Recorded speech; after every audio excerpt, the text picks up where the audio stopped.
Olá, meninas e meninos. Hoje a minha aula é sobre filosofia do existencialismo ou filosofia existencialista. Todo mundo já ouviu falar, né? Essa filosofia foi derivada ou é derivada das dificuldades reais da condição humana. Por isso que é existencialismo, existência, derivada das dificuldades reais da condição humana. Trouxe o sujeito para o centro, com a ideia do debate, tá? Da criação de uma nova conduta. Pauta dessa filosofia chamada existencialismo. Frisa a liberdade, as escolhas pessoais, etc. Vocês viram na filosofia de Descartes, ele prioriza a razão e o empirismo, né? A experiência. E aqui ele prioriza a liberdade, o debate e a criação de uma nova conduta, tá? Essa filosofia existencialista, ela investiga o ser, o existir das coisas e os fenômenos do mundo. E é nessa procura que o indivíduo é capaz de encontrar um sentido possível do mundo. No pensamento clássico que nós já vimos, o homem existe porque ele é um ser que pensa. Lembra de Descartes? Penso, logo existo. Mas o que vai acontecer no cenário europeu entre os séculos XIX e XX? Vocês sabem muito bem. Grandes crises econômicas, guerras entre nações, duas enormes guerras, Primeira Guerra 14 a 18, Segunda Guerra 39 a 45. O que acontece? A produção de alimentos não atendia mais à demanda da população. Os postos de trabalho nas indústrias eram insalubres, tá? A posse e distribuição de terras tornava-se cada vez mais injusta. Enfim, séculos XIX e XX foram séculos de má alimentação, crises políticas, desigualdades sociais cada vez maiores. E além de tudo, nesse contexto, a religião também foi perdendo prestígio. E também surgiram grandes surtos psicológicos, violência social cresceu extraordinariamente. E com ela surgiram muitas punições, o homem era punido, né? Muitas prisões, surgiram também na ocasião muitos manicômios e diversas doenças psicológicas, emocionais, num sistema de saúde precário. Bom, vocês lembram da Revolução Industrial de 1750, século XVIII, trouxe realmente grandes produtos, mais conforto, mas, ao mesmo tempo, com a Revolução Industrial, a vida passou a ser, como eu disse, mais violenta, mais cansativa. Então, foi nesse cenário que a visão do existencialismo nasceu. Nasceu derivada das dificuldades reais que o homem enfrentava.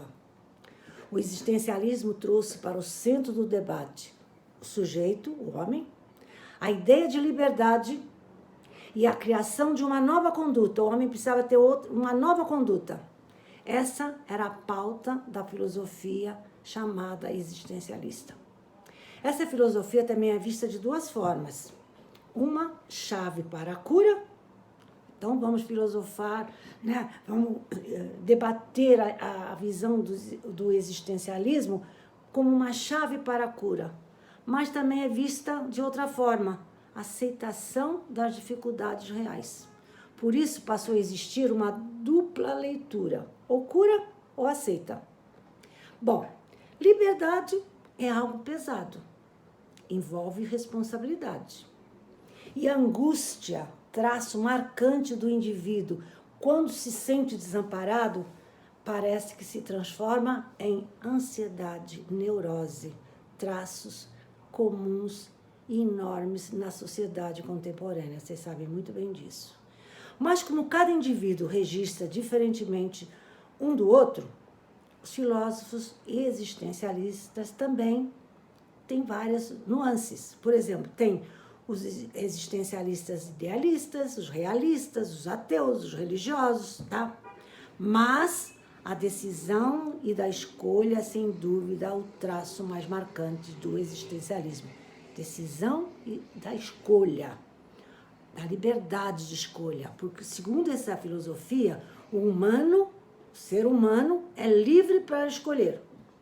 Mas só quem é livre pode se tornar responsável, tornando livre de uma submissão de qualquer tipo, só que ele é responsável pela sua liberdade. Para os existencialistas, enfim, o homem deve ser o responsável por seu próprio destino, porque ele é livre para fazer suas escolhas. Bom, eu agora falarei de Sartre. Sartre é, sem dúvida, o mais famoso existencialista. Ele viajou o mundo, travou disputas públicas, ampliou a inserção da mulher na sociedade francesa. Ele ampliou a inserção da mulher na sociedade francesa e instigou também outros movimentos com esse fim, não só em vários países da Europa, como nos Estados Unidos. Bom, Jean-Paul Sartre nasceu na França em 1905 e vai morrer com 75 anos em 1980. Então, vocês vejam, ele viveu durante as 2 guerras mundiais, lógico que na primeira ele era criança. E no contexto da Segunda Guerra, a filosofia de Sartre ganhou holofotes. É dele a frase, nessa época: o homem está condenado a ser livre. Bom, vocês viram que a Segunda Guerra começou em 1939. E nesse ano ele serviu no exército francês, na Segunda Guerra, como meteorologista, tá? Fazendo as previsões meteorológicas. Foi aprisionado em Nancy em 1940 pelos alemães, onde permaneceu preso até 1941. De volta a Paris, aliou-se à resistência francesa. Eu vou falar que foi essa resistência francesa, onde conhece e se torna amigo de Albert Camus. Ele já admirava Albert Camus, sem conhecê-lo pessoalmente, pelo livro que ele escrevera, O Estrangeiro. Eu não vou falar de Albert Camus, porque eu já dei uma aula só sobre ele. Revejam lá atrás, que fala sobre o relacionamento dele com Sartre, a amizade durante anos, o rompimento dessa amizade. Revejam essa aula, tá? Mas ainda falando sobre Camus, né? Pode ser que tenha gente que não saiba ir lá no YouTube. Albert Camus nasceu em 1913, quer dizer, era 8 anos mais velho, mais novo do que o Sartre, né? Ele vai morrer em 1960. Sabe com quantos anos? 47, num desastre automóvel. Eu falo isso na aula. Ele era um franco-argelino, isto é, nasceu na Argélia, quando a Argélia era colônia francesa. A Argélia fica lá na África, foi colônia francesa entre 1830 e 1962. Albert Camus também recebeu o Prêmio Nobel em 1957 de literatura e deixou peças de teatro, novelas, ensaios, poemas, e foi o autor de um ensaio filosófico famoso, baseado na mitologia grega, chamado O Mito de Sísifo, que foi escrito em 1941, em plena guerra, onde ele introduz a filosofia do absurdo, o homem em busca de um sentido, de uma clareza enorme. Ele faz um paralelo, né, da realidade com essa história da mitologia grega. Lembram de Sísifo? Ele enganou Tânatos, a morte, enganou Hades, né? E aí depois de enganar, né, tanta gente, ele foi preso do mundo dos mortos, definitivamente com um castigo eterno. Lembra? Qual foi o castigo eterno? Ele tinha que rolar uma pedra até em cima do monte, aí chegava lá em cima, a pedra rolava, aí ele vinha cá embaixo de novo, levava a pedra, aí ela rolava de novo. Isso, ele diz, o Camus, nesse seu mito de Sísifo, que o destino de Sísifo é tão absurdo como dos operários que trabalham todos os dias fazendo a mesma coisa. Sendo que, ele faz uma parte, o destino de Sísifo é ainda mais trágico, porque ele tem consciência da sua condição. E esses operários não têm. Bom, isso aí, revejam a aula de Albert Camus. Voltando a Sartre, né? Que é o ícone, né, do existencialismo, tá? Bom, como eu falei, quando ele foi solto da prisão, ele voltou a Paris e se aliou à resistência francesa. Mas o que era a resistência francesa? Era um conjunto de redes, de movimentos que se formou durante a Segunda Guerra. Era formado por franceses que não aceitavam a submissão da França ao poder nazista e que se encontravam também desiludidos com a política colaboracionista de Pétain em relação aos alemães, tá? Bom, mas ainda também falando, né, de Sartre, em 1964, tá?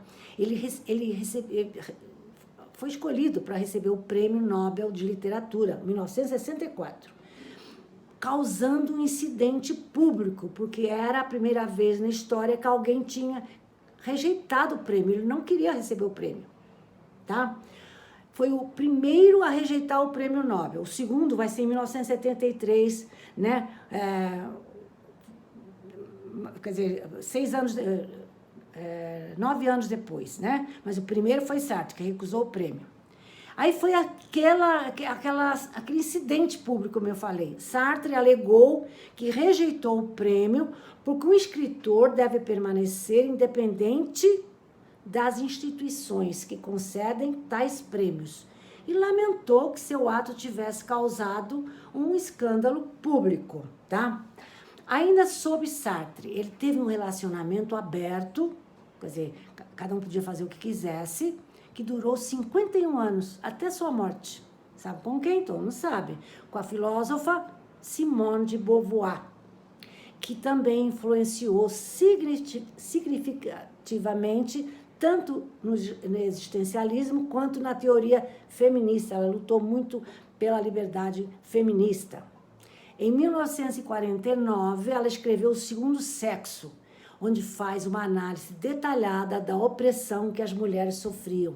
Acho que foi assim, o ícone realmente do movimento feminista, pela liberdade da mulher, da autonomia da mulher, tá? Simone de Beauvoir também era uma biografia boa para vocês lerem, tá?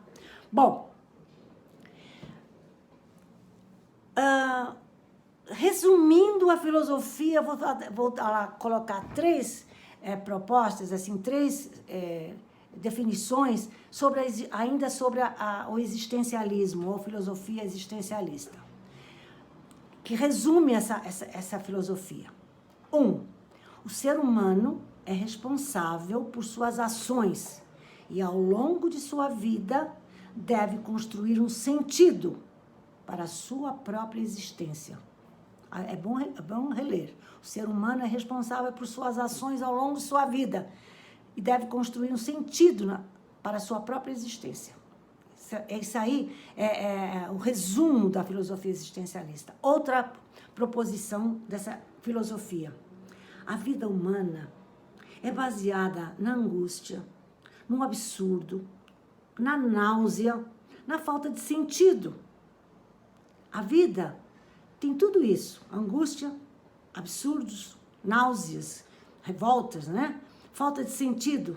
Então, cabe ao homem, a ele, com sua liberdade, buscar esse sentido, tá? Outra definição. A liberdade de escolha é o elemento gerador da vida. A liberdade de escolha é o elemento gerador da vida. E o responsável é só o homem, pois sendo livre, ele é realmente o responsável pela toda a sua vida. Então, a liberdade de escolha é o elemento gerador da vida, que ele tem que se responsabilizar pela essa escolha, tá? Vou falar também agora 3 frases de Sartre, que ficaram também na história. Sartre, como a gente já falou, né, que é o ícone, né, do existencialismo. Ele dizia o seguinte: cada homem deve inventar seu caminho. Segundo, o homem não é nada mais do que aquilo que faz a si próprio. O homem não é nada mais do que aquilo que faz a si próprio. Outra frase. Se você sente tédio quando está sozinho, é porque está em péssima companhia. Se você sente tédio quando está sozinho, é porque você está em péssima companhia. Então, melhore essa companhia. E de Camus, eu vou falar só uma frase. No meio de um inverno violento, eu finalmente aprendi que havia dentro de mim um verão invencível. Frase de Camus. No meio de um inverno violento, eu finalmente aprendi que havia dentro de mim um verão invencível. Então a gente tem que procurar dentro de nós o sentido da vida e se responsabilizar por ele. Tem muitas pessoas que não tomam atitude, não resolvem, preferem ouvir a opinião dos outros, porque depois que não dá certo é mais fácil acusar os outros e não se responsabilizar. Ah, eu estou infeliz por causa de A, de B, de C. Ah, foi ele ou ela que me fez, é porque fizeram com que eu fizesse assim. Não, você é responsável pelos seus atos. Você tem liberdade para escolher, para fazer as suas escolhas. Vou ficar por aqui. Beijos.